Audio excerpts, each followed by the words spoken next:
Hello students, তোমাদের সকলকে স্বাগত। আজকে তোমাদের থার্ড ইউনিট টেস্টের ক্লাস 8-এর রায় ও মার্টিন প্রশ্নবিচিত্রার ইতিহাস বিষয়ের মডেল সেট 7 করে দেখাবো। তো চলো শুরু করা যাক। তার আগে বলে দিই, তোমরা যদি চ্যানেলে নতুন হয়ে থাকো তাহলে চ্যানেলটিকে অবশ্যই সাবস্ক্রাইব করে দিবে।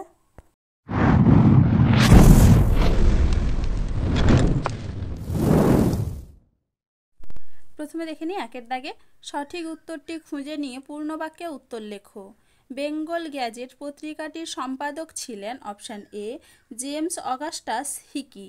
পরের প্রশ্ন কি আছে? রেগুলেটিং অ্যাক্ট অনুসারে বাংলার গভর্নর হন অপশান বি গভর্নর জেনারেল। পরের প্রশ্ন কি আছে? ইসলাম জগতের খলিফা ছিলেন তুরস্কের। উত্তর হবে কি অপশান এ। চলো এবার পরের প্রশ্ন দেখে নিই।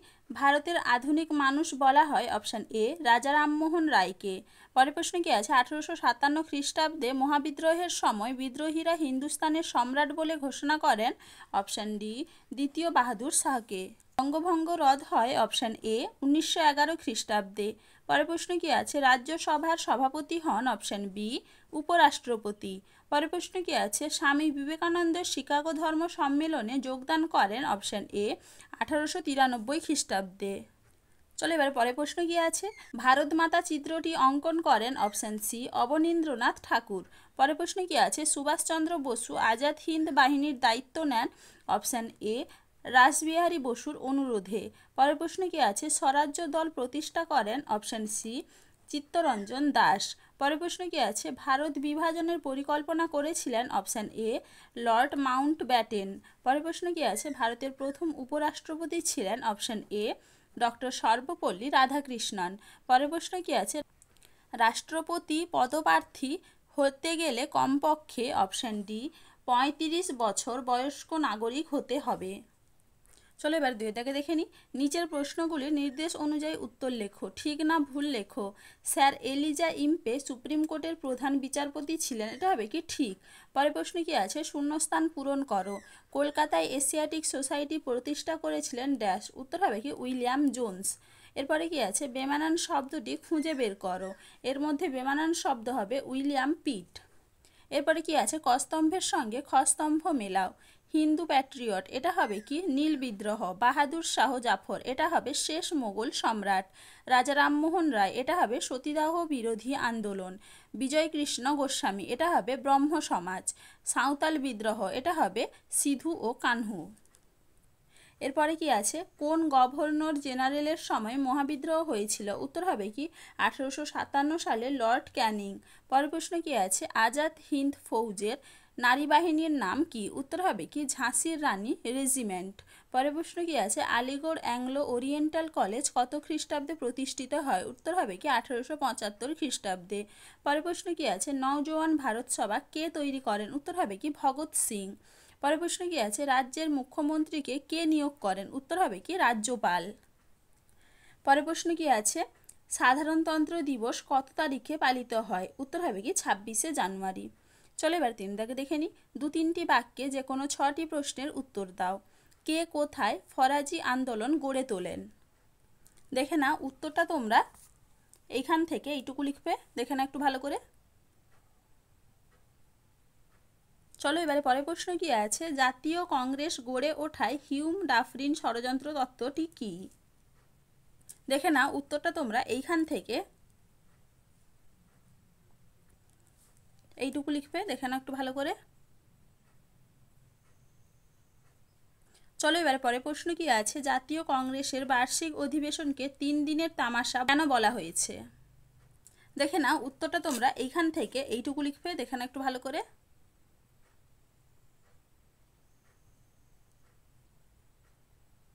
চলো এবার পরের প্রশ্ন কি আছে? কত খ্রিস্টাব্দে কোন জাহাজে ধর্মঘটের মধ্য দিয়ে নৌবিদ্রোহের সূচনা হয়? উত্তর হবে কি 1946 সালে 18 ফেব্রুয়ারি তলোয়ার নামক জাহাজে। চলো এবার পরের প্রশ্ন দেখে নিই। কাকে কেন সীমান্ত গান্ধী বলা হয়? দেখে না উত্তরটা তোমরা এখান থেকে এইটুকু লিখবে। পরের প্রশ্ন কি আছে? সংবিধানে 42তম সংশোধনীতে কোন দুটি শব্দ যোগ করা হয়েছে? উত্তর হবে কি সমাজতান্ত্রিক ও ধর্মনিরপেক্ষ। পরের প্রশ্ন কি আছে? সভা সমিতির যুগ কাকে বলে? দেখে না উত্তরটা তোমরা এখান থেকে এইটুকু লিখবে। চলো এবার 4 দাগে দেখে নিই। 4-5টি বাক্যের মধ্যে যে কোনো 5টি প্রশ্নের উত্তর দাও। বাংলায় কৃষক সমাজের ওপর চিরস্থায়ী বন্দোবস্তের প্রভাব কেমন ছিল? দেখে নাও উত্তরটা তোমরা এইখান থেকে দেখে না একটু ভালো করে। এইটুকু লিখবে, এরপর এই পাশে দেখে নাও, এগুলো পুরোটা লিখবে, দেখে না একটু ভালো করে।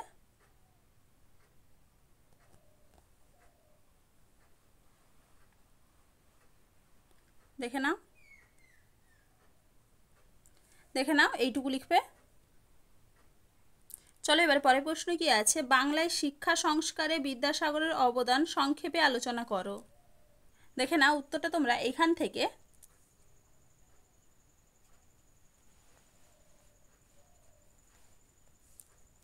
এইটুকু লিখবে।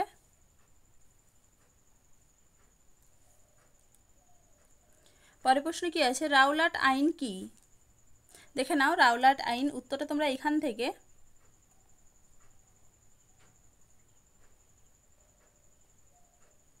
এইটুকু লিখবে। চলো এবার পরের প্রশ্ন দেখে নিই, টিকা লেখো নৌ বিদ্রোহ। এটা তোমাদের আগের মডেল সেটে দেখানো হয়েছে। পরের প্রশ্ন কি আছে, আলিগড় আন্দোলনের মূল উদ্দেশ্য কি ছিল? দেখে নাও উত্তরটা তোমরা এখান থেকে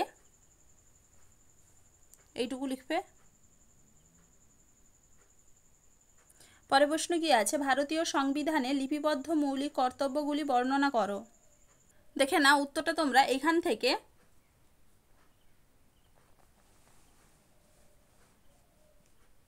এইটুকু লিখবে। চলো এবার পরের প্রশ্ন কি আছে, ভারতীয় সংবিধানে প্রস্তাবনা সম্পর্কে আলোচনা করো।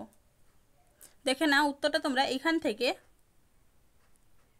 এইটুকু লিখবে পাশে, দেখে নাও একটু ভালো করে। চলো এবার দেখে নিই 5 দাগে, 8-10টি বাক্যের মধ্যে যে কোনো 3টি প্রশ্নের উত্তর দাও। ভারতের মুক্তি সংগ্রামের আজাদ হিন্দ ফৌজ ও সুভাষচন্দ্র বসুর ভূমিকা আলোচনা করো। দেখে নাও উত্তরটা তোমরা এখান থেকে দেখে নাও একটু ভালো করে। দেখে নাও এগুলো সব, দেখে নাও এগুলো সবগুলো লিখবে, দেখে নাও একটু, দেখে নাও এখানে সব লিখবে, দেখে নাও।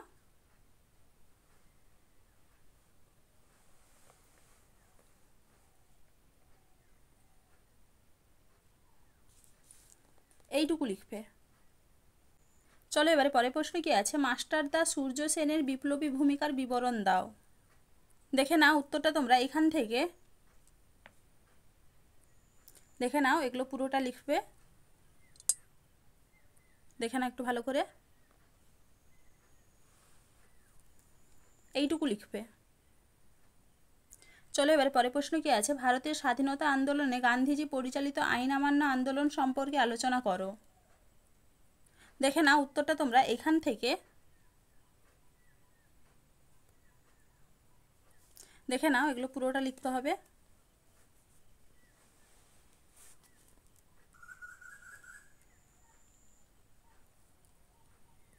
দেখে নাও একটু ভালো করে, এপাশে দেখে নাও।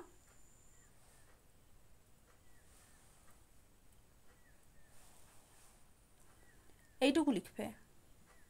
চলো এবারে পরের প্রশ্ন কি আছে, সশস্ত্র বিপ্লবী আন্দোলনে বিনয় বাদল দীনেশের ভূমিকা আলোচনা করো। দেখে নাও উত্তরটা তোমরা এখান থেকে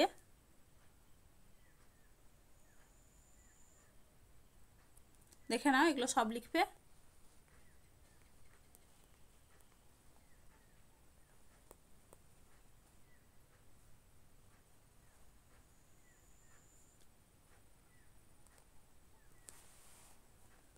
এইটুকু লিখবে। চলো এবার পরের প্রশ্ন কি আছে, ভারতীয় সংবিধানে বর্ণিত আঞ্চলিক স্বায়ত্তশাসন ব্যবস্থা বর্ণনা করো। দেখে নাও উত্তরটা তোমরা এখান থেকে